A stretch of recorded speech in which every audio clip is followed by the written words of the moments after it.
morning participants. So in previous session we had learned what HR manager need to answer at a workplace, right. So in this session we will learn about some recruitment metrics that will help you to find out the right answer for your questions that you are facing at a workplace, right. Or in a previous session we had discussed about the Air India. If you are a manager of Air India, if you have used these metrics which we are going to discuss now, then you will be able to better plan your recruitment activity in your organization.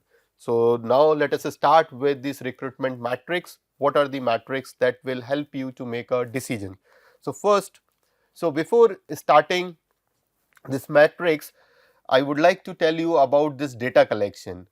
If you are collecting the data, perception based data, right, always think who will give you the unbiased response or unbiased data. If you are collecting the perception based data, right, especially for example candidate experience in the interview process, right. So if you will take the responses from the selected candidate, possibility is very high that data may be biased. In the case of rejected candidate also data may be biased, but it is okay. Why? Because you need to improve your interview process. So rejected candidate may be more critical about your recruitment process or interview process, right. So it is better to take the response from the rejected candidate. So that is why I always suggest when you are collecting perception based data, always take the data from those people who will give you the unbiased data. So think about respondent, who are the respondent, are they able to give you unbiased data or not? If not, then you have to tell the limitation of your matrix, and then you have to tell the limitation of your data analysis, right. So this is the example that I have taken. So let us discuss with the first thing that you need to do, attrition analysis. So I always suggest that you can do this attrition analysis for your organization so that you can understand how many people may leave from your organization. So in attrition analysis you need to understand the two things. First thing that you need to understand whether this employees are leaving because of this is leaving from the organization, it is the employee initiative or it is the organization initiative, because in all organization people leave because of both reasons. Sometime because of the people leave because of their own decisions, and sometimes they leave because of the organization decision, right. So organization decision could be downsizing or discharge. Simply they may ask you to leave the organization, or they may depromote if you are not performing well. So what you can do, you can put this into the number, right. What is the person, I like total people, and how many are leaving because of the discharge. Let us assume 100 employees are leaving, right. You have done this attrition analysis, 100 people have left the organization last year. So out of 100, 50 left because of the people and 50 left because of the organization, and out of 50, 10% left because organization has asked them, and remaining 40 people left because organization have downsized them and it depromoted them, right. So you can write in term of the numbers and you can write in term of the percentage. It is your choice, whichever visualization, whichever thing that you like or it suits to you, you can take a number or percentage, it is up to you, right. So but my suggestion is try to go with percentage, it gives you the better understanding. How many, what is the percentage, 25%, 10%, 20, 30%. So it gives you an idea what is the percentage of the people who are about to leave, right. So I suggest percentage, but you can keep in percentage and number in both also. So in previous session you might have learned this data visualization, right. So how to prepare the charts, how to through the Excel, Power BI and Tableau. So you can prepare the chart for the attrition analysis by using these tools. So that I have already discussed in my earlier session. So here I will be discussing only matrix, which data that you need to collect it, and how you have to present in a table format. It is not mandatory, always you have to prepare the table. You can prepare a bar chart, you can prepare the pie chart, you can prepare a bar graph, you can prepare histogram. So according to the nature of the data, you need to identify which visualization tool that you are going to use. But in order to make you understand these all matrix, I have put it here in table format only, right. So in the case of employee initiated, 50 people that we have taken. So let us assume 25 are leaving due to avoidable reason. They are dissatisfied with the organization. So due to XYZ reason, they may be dissatisfied with the organization. So 25 people are leaving just because of their dissatisfaction, and remaining 25 people are leaving because of unavoidable, like maternity leave. There are female employees are there who want to go on maternity leave, and some employees are there due to their poor health in the organization, they want to leave the organization, right. So organization can take a decision how many. So can you think which type of employee can be retained inside the organization? So if you will see, only these 25 employees who are dissatisfied with the organization can be retained or may be retained if organization changes their policy or promise them, identify the reason for dissatisfaction, right, and then they can sort it out, right. But remaining 75 employee cannot be stopped because of the reason that you can see. So unavoidable health reasons are there. So how you can leave a person, you can ask a person to stay back in the organization if that person is suffering from XYZ disease, not able to do the job, right. You don't want that person to stay, and that person also doesn't want to stay in the organization. So you here you have to make a policy only for 25 people. So how did you get this number? You have to make a policy for this 25 people in the organization. You got the number because you did the attrition analysis. So this matrix that you can prepare for in your organization, and based on that you can make a retention policy for your organization. So next thing that you can calculate the attrition rate. So number of employees leaving the organization and average number of employees inside the organization multiply by 100. So that is how you can calculate the attrition rate. So you can calculate the attrition rate. So for example, number of employees leaving the organizations is 25, right, and average number of employees who are present in the organization 100, right, and then multiply by 100. So 25 is the attrition, 25% is a attrition rate. So now first thing that you can do with this attrition rate is you can compare this attrition rate with the industry rate, I am not saying this 25% is a better, poor, good, bad, what it is, I don't know. What you can do, you can compare your organization attrition rate with the industry average. If industry is having 50% attrition rate, then your organization is doing well.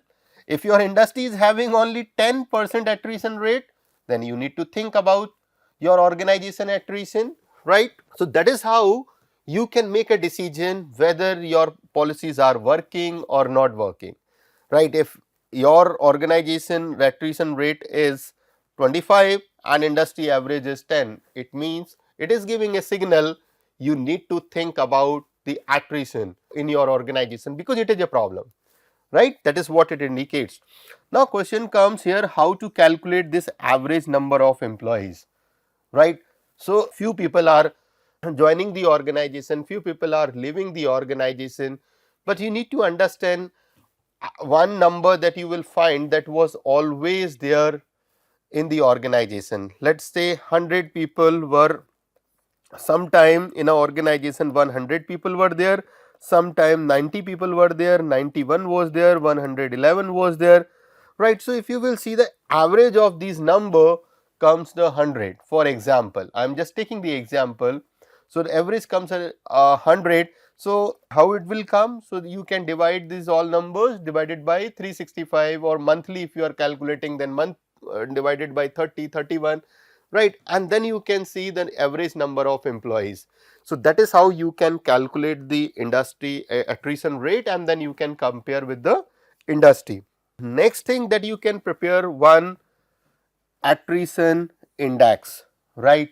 So, the same thing that you can see in a first that we had done the attrition analysis. So, here we had discussed what are the reasons for the employee leaving from the organization. So, here you can see that attrition rate that we are discussing about, and the attrition index that. So, here we have added one more column, that is the hires. So, new hires, how many new employees are joining your organization and how many are leaving the organization, right, and how many layoffs are there, right, and how other forms of the separation. So, if you want to prepare only in one, new hires and quit, all type of quit, right, layoff, discharge, other form, health, any kind of quit that is there. So, two things that you want to prepare, you can do that. Second thing, if you want to make little bit more, develop this attrition index. So, what you can do, you can prepare according to the department wise, right. You can add here departments, HR, marketing, operations, finance, and then you can prepare this list. If you want to go little bit more depth, then you can add one more level, that is the job position, right. So, at which job position there is a new hire are there, how many people are leaving. So, that is how you can prepare the index and little bit more detailed one, right. So, it is up to you as per your organization need how detailed attrition index that you have to prepare. So, accordingly you can add some of the parameters in this index. Now, one of the most important thing that you have to think about, whoever is leaving your organization, whether you should make an effort to retain them or not, right. That is the important question, whether you should make an effort to retain them or not, or how much effort that you should make in order to retain these people, right. So, for that you need to do the cost benefit analysis of attrition. So, first thing that you need to understand the various types of the cost which is involved associated with this attrition. First is the financial cost, right. So, let us assume that your organization is big and every day 1000 employees are leaving, and let us assume in your organization 10 lakh people are working across the world. Across the world 10 lakh people are working, and out of 10 lakh 1000 people are leaving every day. I am talking about every day 1000 people are leaving. So, now you can understand, to deal with this 1000 people, right. So, dealing means what? You need to give them experience certificate, right. You have to take their exit interview, right. So, you need to involve your employees in this process, right, and you need to pay the salary to them, you need to give a time to them, right. You have to do this, all these processes. So, in department also it will impact the focus time of other employee, as well as in our HR department you need to hire additional people in order to deal with these people who are leaving. So, it involves the financial cost. So, for dealing with this people, 1000 people every day, how many people you have hired, right, that is the cost to the organization. It can be reduced. How it can be reduced? By reducing the attrition rate in your organization. Second thing that you need, second cost that you need to analyze, that is the replacement cost. So, how much is the replacement cost? If one person is leaving, another person is coming, then what is the cost per hire? If you are selecting the per candidate, what is the cost? Because you need to give an advertisement, you need to conduct an interview, you need to set up interview panel, people will come. So, these all things involved a cost, right? So, you need to calculate this cost per hire. In detail we will discuss how to calculate this cost per hire, and based on that you need to identify the replacement cost for that particular person. Third thing, training cost. So, if that person is not having the desired skills whichever is required in order to do the job, then you have to train that person also. So, that training cost also that you need to include.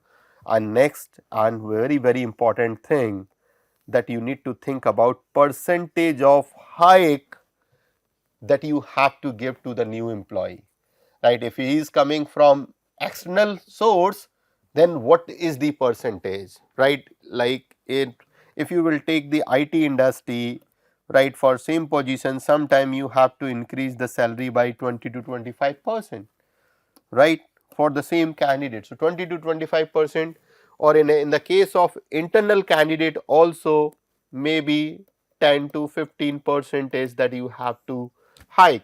So, if 1000 people are leaving every day and you are replacing them by with increased of 20 to 25% of salary, or 10 to 15% of salary for the internal candidate, now you can understand over a period of time structure of salary will get changed in the organization, right, and that may impact the organized employees behavior inside the organization, right. So, that is what that you need to understand, these various types of the cost which is associated with the attrition, do the analysis and then take a decision whether you should retain the person or whether you should allow that person to leave the organization. So, that is what you can do it. Next thing that you can go to the HR planning matrix, right. So, HR planning matrix that you can develop in this way, right. So, first thing that you can do, you can have this job level, job category and job level, right, and then you can identify the current workforce according to the job level. So, you can say that manager level 1, M1, M2, M3, right, then manager in various department like purchase, sales, finance, operations, HR. So, what are the numbers? What are the numbers? What is the inflow in the each department? Promotion, how many people you are promoting, because every year after the performance appraisal you will promote some people, you will transfer some people, you will demote something, some people will be demoted. And what is the outflow of the department? How many people are leaving because of the promotions, because of the transfer, because of the demotion, right. So, inflow and outflow, right. So, here you will write in a number how many people are currently there, how many will come and how many will go, and then forecasted staffing as per your development plan, right. So, that is what you can see, how what is the forecasted staffing. So, let us assume that you need 200 people in your organization. This is the forecasted staff, and currently you have just 100 employees and 10 are coming and 20 are going, right. 200 you are needed. So, you can see what will happen. So, total is 110 minus 20 are leaving. So, you can see 90. 90 is the current staff, and how many you are required? You required 100, 200. So, 200 minus 90, answer would be 110. So, 110 employee you have to hire. So, that is the hiring plan. So, recruitment you need to hire 110 employees and department wise, and that is how you can calculate the all vacancies, right. Now, question comes to hire 100 employee, how many number of candidates need to be attracted per vacancy, right. So, for just to for one vacancy, how many people, how many applications should come, that is what. So, you need to analyze the source of recruitment. Now, source of recruitment, that is what you need to identify.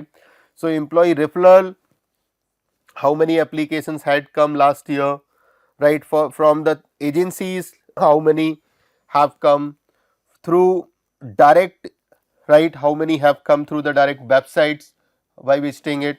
Campus recruitment, how many through walk-in and how many through the newspaper.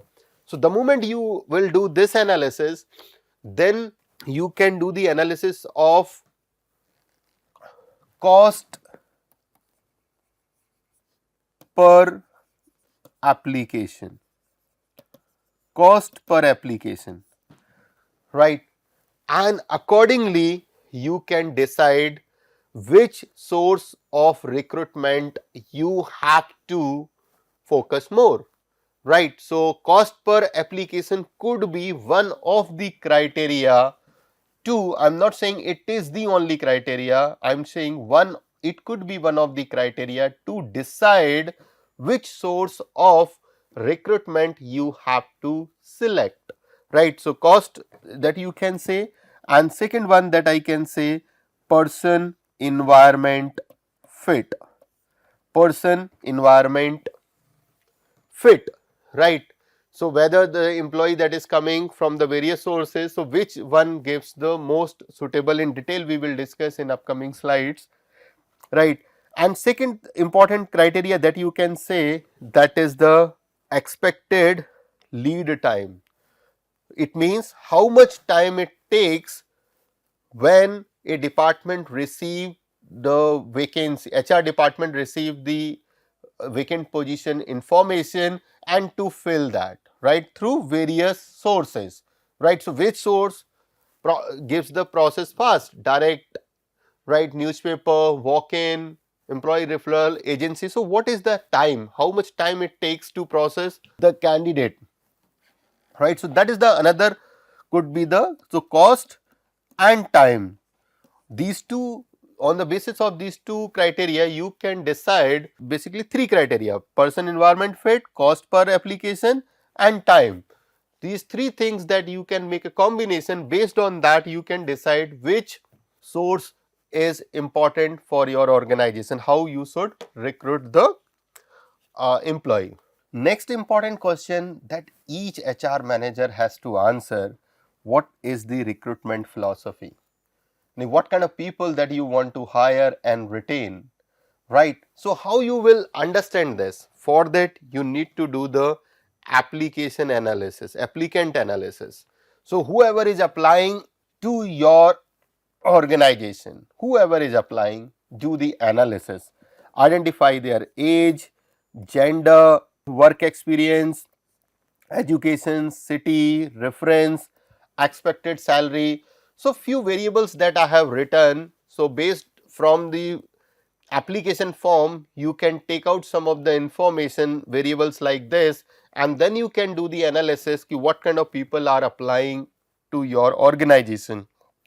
And then you can say, currently this is my recruitment philosophy, in future I would like to go, or I would like to hire such kind of people, right, who are young, who are having more experience, more male, more female. So, based on this applicants analysis, you can decide which type of candidate would be more suitable for your organization, and based on that you can do the analysis for you can develop your recruitment philosophy.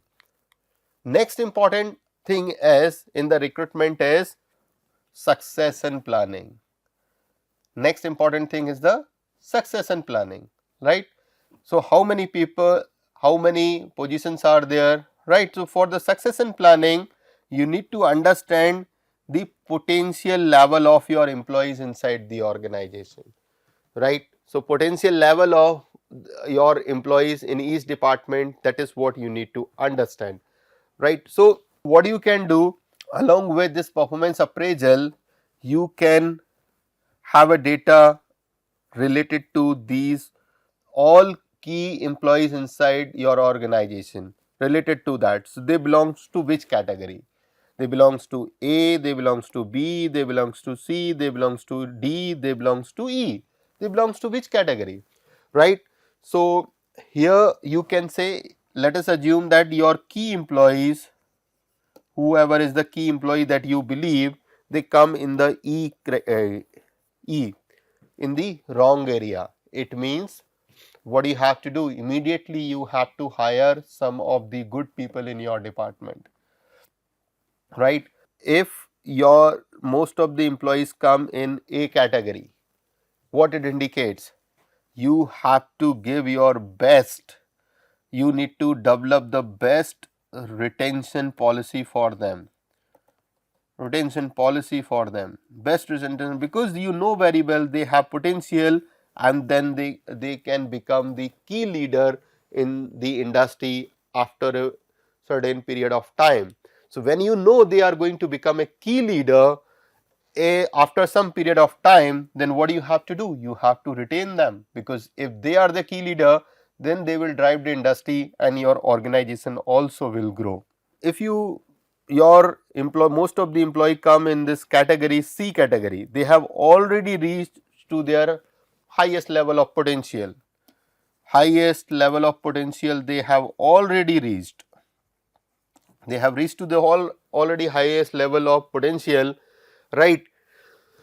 Then your plan is going to be different. So, along with the performance appraisal, whoever, if your organization is big, you can identify the key people in your organization, about them you can get this perception, current perception of potential, right? So, every year you can calculate the current perception of potential department wise, so that you will understand where your department is stand, right? If you want to give a number to it, write 1, 2, 3, 4, 5, and then you can take an average for all employees. That is also you can do it. If you do not want to give a number, just you want to give a category A, B, C, D, E for the presentation purpose, you can give a category also. So, it is up to you how you want to present it, right? And along with this succession planning, few percentages that you can maintain in your organization, that will help you to make a more better plan. So, percentage of post without a designated successor, like how many posts are there in your organization without successor, percentage of post with no successor either now or in long term, right? There is no successor. So, percentage of post on the plan becoming the vacant, how many people are going to leave, and marginal cost associated to fill senior position externally or rather than internally. So, this is talking about the percentage of hike, like expected percentage of hike for the internal candidate and percentage of hike for the internal candidate. If you have to promote internally, then what is the percentage of hike? So, if you are maintaining these percentage, then you will be able to design or make a decision related to the succession planning better, right. So, in this session we have discussed few recruitment metrics. In next session also we will continue with the recruitment matrix. I hope you would have understood few recruitment and matrices. So, in next session also we will continue with the matrix. Thank you.